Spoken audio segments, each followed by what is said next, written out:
চাল কুমড়ো কিন্তু অনেকেই খেতে চান না, কিন্তু এইভাবে যদি চাল কুমড়ো রান্না করা হয় দুর্দান্ত লাগবে খেতে। চাল কুমড়োগুলোকে ঝিরিঝিরি করে কেটে নিয়েছি। মটর ডাল 1 ঘন্টা ভিজিয়ে রেখে পেস্ট করে নেব। কড়াইতে চাল কুমড়োগুলোকে দিয়ে একটু লবণ দিয়ে ভাপিয়ে নিয়েছি। এইদিকে মটর ডালের পেস্টের মধ্যে একটু লবণ আর হলুদ গুঁড়ো দিয়ে দিই।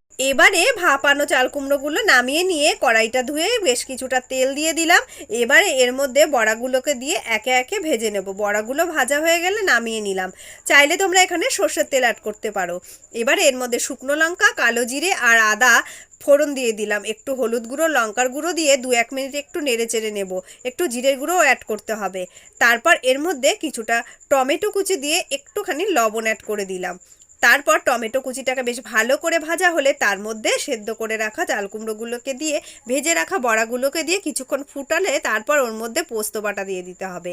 খুব ভালোভাবে ফুটে উঠলে নামানোর আগে একটু ঘি দিয়ে আর একটু মিষ্টি দিয়ে নামিয়ে নিতে হবে।